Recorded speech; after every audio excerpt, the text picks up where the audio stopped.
लोग एक series start कर रहे हैं जिसमें हम लोग क्या देखेंगे, कुछ इम्पोर्टेंट फार्मूले देखेंगे, फिर उसको कैसे यूज करते हैं उसके बारे में देखना है। और कोई डाउट हो तो उसको क्लियर कर लिया जाएगा। तो ये तो फार्मूला सब लोग जानते हैं, बल्क यूनिट वेट क्या है। इसमें एक एक टर्म को हम लोग देख रहे हैं। वाटर कंटेंट के बारे में सब लोग जानते हैं। वॉइड रेशियो क्या होता है, ड्राई यूनिट वेट क्या होता है। हाँ, एक यहाँ पे ये रिलेशन काफ़ी इम्पोर्टेंट है। रिलेशन नंबर 4 यहाँ थोड़ा कट रहा है। E equal to G S gamma W upon gamma D -1। तो यहाँ से वॉइड रेशियो को हम लोग, यदि मेरे पास क्या ड्राई यूनिट वेट दिया हो और स्पेसिफिक ग्रेविटी ऑफ सॉइल हो, तो हम लोग क्या कर सकते हैं, वहाँ से वॉइड रेशियो को निकाल सकते हैं अच्छे आसानी से। तो एक ये रिलेशन काफ़ी इम्पोर्टेंट है और काफ़ी जगह यूज होता है। ओके, सैचुरेटेड यूनिट वेट की फार्मूला हम लोग जानते हैं। जब हमारा फुली सैचुरेटेड सॉइल होगा तो क्या करेंगे, S1 यूज करेंगे। Wg इक्वल टू SE, ये फार्मूला हम लोग जानते हैं। वहाँ यहाँ W क्या है, स्मॉल w वाटर कंटेंट है, GS क्या है specific gravity of soil, S क्या है डिग्री ऑफ सैचुरेशन और E क्या है वॉइड रेशियो। तो ये फार्मूला हम लोग ये भी पहले से जानते हैं। यहाँ से ये काफ़ी इम्पोर्टेंट फार्मूला है, 5 नंबर। ओके, इस पे अच्छा कमांड बना लेंगे। सबमर्ज यूनिट वेट कैसे हम लोग उसको फाइंड करते हैं, तो सैचुरेटेड यूनिट वेट से यूनिट वेट ऑफ वाटर को हम लोग क्या करते हैं, सब्ट्रैक्ट कर लेते हैं। इसका बेसिक कंसेप्ट ये है कि जब कोई हम लोग बायोन्सी, हम लोग कंसेप्ट ऑफ आर्किमिडीज ये प्रिंसिपल से क्या जानते हैं कि अगर कोई क्या है, कोई पार्टिकल फ्लोट कर रहा है या सबमर्ज है तो क्या होगा, वो जितना वेट डिस्प्लेस करेगा वही मेरा बायोन्स फोर्स के बराबर होगा। तो यहाँ से हम लोग क्या कर रहे हैं, नेट फोर्स हम लोग का या नेट यूनिट वेट क्या हो रहा है, या नेट वेट तो सैचुरेटेड माइनस गामा डब्ल्यू जो वाटर डिस्प्लेस होगा उसके बराबर। ओके, तो यहाँ से ये बायोन्सी से ही यहाँ ये कॉन्सेप्ट भी आता है सबमर्ज यूनिट वेट का।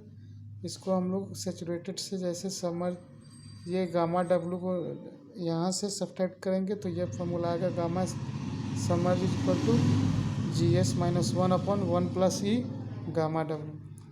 7th में क्या है कि एक प्रॉब्लम हमारा कन्वेंशनल क्वेश्चन में भी काफ़ी ज़्यादा आता है। ये प्रॉब्लम है इम्बैंकमेंट एंड बोरो पिट से रिलेटेड। तो ये होता क्या है, जैसे मान लो कि हम लोग को कोई इम्बैंकमेंट बनाना है या कोई रोड को कंस्ट्रक्शन करना है जहाँ पे कुछ नहीं हो, तो हम लोग क्या करेंगे, पहले कहीं से हम लोग सॉइल को लाएंगे। तो जहाँ से हम लोग सॉइल को क्या करते हैं, सॉइल को निकाल कर लाते हैं, उसको क्या बोलते हैं, बोरो पिट। और जिस साइड पर हमको फिल करना है उसको हम लोग क्या बोलते हैं, इम्बैंकमेंट। तो ऐसे प्रॉब्लम काफ़ी ज़्यादा आता है। ऐसे केस में हमारे पास वॉल्यूम, वाटर कंटेंट या वॉइड रेशियो, ड्राई डेंसिटी, ऐसे कुछ डाटा दिया हुआ रहता है। तो हमारा सबसे इम्पोर्टेंट डाटा यहाँ पे क्या है, ये हम लोग जानते हैं कि वॉल्यूम ऑफ सॉलिड कभी भी चेंज नहीं होता है, उसका हमेशा वॉल्यूम ऑफ सॉलिड का VS क्या होगा, कांस्टेंट होगा। तो हम लोग इसको टोटल वॉल्यूम के टर्म में लिख रहे हैं तो क्या निकल के आ रहा है, VS equal to V upon 1 plus E means volume of solid क्या है, total volume upon 1 plus E के बराबर है।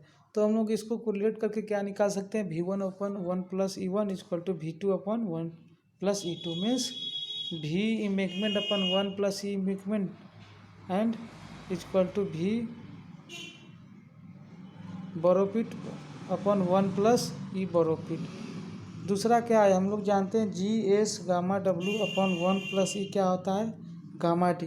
तो हमने इसको ऑल्सो दूसरे इक्वेशन में क्या कर रहे हैं, इसको गामा डी के फॉर्म में हम लोग लिख लिए हैं।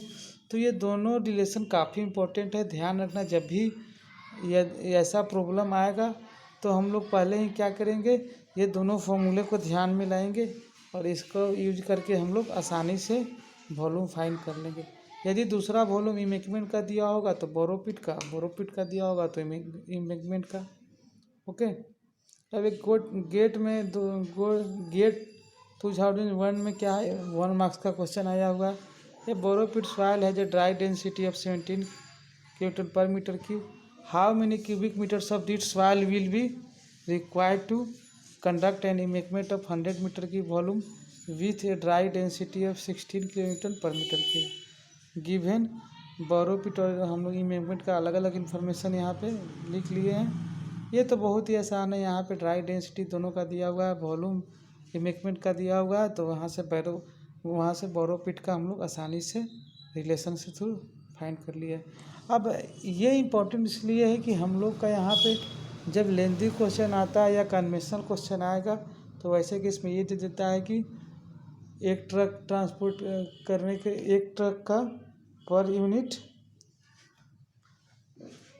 ट्रांसपोर्टेशन कॉस्ट कितना है, तो कितने ट्रक लगेंगे, ऐसा भी है कितने अमाउंट वहाँ से रिक्वायर्ड होंगे। तो ये सारे क्वेश्चन यहाँ से बन के निकलते हैं। कुछ और इम्पोर्टेंट फार्मूला ये सब हम लोग जानते हैं। यहाँ से एक ही वाटर कंटेंट एयर कंटेंट का फार्मूला है, इसको मैं यहाँ ड्राइव कर दिया हूँ, ये डिग्री ऑफ सैचुरेशन के टर्म में है। एक दो और फार्मूले हैं वो मैं अगले क्लास में वो बताऊँगा अगली बार। अब एक और हमारा इम्पोर्टेंट है ये रिलेटिव डेंसिटी, ये काफ़ी ज़्यादा इम्पोर्टेंट है, इससे कई बार क्वेश्चन आते रहते हैं। तो इसको हम लोग दो फॉर्म में लिख सकते हैं। एक क्या है, void ratio at loosest state minus void ratio natural condition में क्या void ratio upon void ratio at loosest minus void ratio at densest condition. Means जब बहुत ही ज़्यादा लूज होगा, लूजेस्ट कंडीशन में क्या होगा, void रेशियो मैक्सिमम होगा, तो उसको हम लोग ई मैक्स बोलते हैं। दो टर्म में लिखा हुआ है, मिल सकता है। और ये नेचुरल क्या है, उस कंडीशन पे हम लोग देखेंगे कि क्या है उसका void रेशियो, उसको नेचुरल कंडीशन बोलेंगे। और लेबोरेटरी में हम लोग मैक्सिमम मिनिमम निकालते हैं कि मैक्सिमम उसका क्या आएगा void रेशियो और मिनिमम क्या आएगा, वो कंडीशन हम लोग वहाँ से देख लेते हैं। अभी इसको हम लोग गामा डी के फॉर्म में रिप्लेस करते हैं, तो ये फॉर्मूला आता है gamma D max upon gamma D natural, तो gamma D natural minus gamma D minimum upon gamma D max minus gamma D minimum. तो इस पर भी काफ़ी क्वेश्चन आते हैं, इसको हम लोग कर लेंगे। जैसे एक क्वेश्चन यहाँ दे रखा है, जैसे sample of soil water table was found to have a natural water content of 15% and unit weight of 18.4 kilonewton per metre cube. Laboratory test on dry sample indicated values of 0.58, 0.854 minimum and maximum void ratio respectively for densest and lowest state. Calculate the degree of saturation and the relative density. तो हम लोग को यहाँ पे देख रहे हैं कि इंफॉर्मेशन क्या क्या दिया हुआ है। जैसे वाटर कंटेंट है, बल्क यूनिट वेट है और स्पेसिफिक ग्रेविटी है। तो यहाँ से हम लोग क्या निकाल सकते हैं, void रेशियो के लिए हमारे पास एक फॉर्मूला है, ठीक। तो यहाँ से void रेशियो का मेरा क्या वैल्यू आ गया आफ्टर कैलकुलेशन 0.587। अब इसको हम लोग Wg=SU के फॉर्मूले से हम लोग पुट करके यहाँ से डिग्री सेचुरेशन निकाल लिए, कितना सेचुरेशन है ये हमारे क्वेश्चन में पूछा गया है। तो ये 67.74 आया। अब रिलेटिव डेंसिटी निकालने के लिए क्या है, हमारा मैक्सिमम मिनिमम दिया हुआ है और यहाँ से नेचुरल निकल गया, उस कंडीशन में क्या है, तो उससे हम लोग क्या फाइंड कर लिए, डिग्री ऑफ सैचुरेशन 75% आ गया। तो आज की क्लास में इतना ही। धीरे धीरे हम लोग और बहुत सारे इंपॉर्टेंट कॉन्सेप्ट है देखेंगे। कुछ यदि हो सके तो तुम लोग बताना, उसको मैं फिर डिस्कस करूँगा। कमेंट में डालना कि क्या चाहिए, तो उसे रिलेटेड मैं अभी सॉइल मैकेनिक्स को ही देख रहा हूँ। इसके बाद और भी जितने पेपर है धीरे धीरे देखा जाएगा, जो भी इम्पोर्टेंट कॉन्सेप्ट होंगे उसको यहाँ से देखा जाएगा। तो ओके, थैंक यू।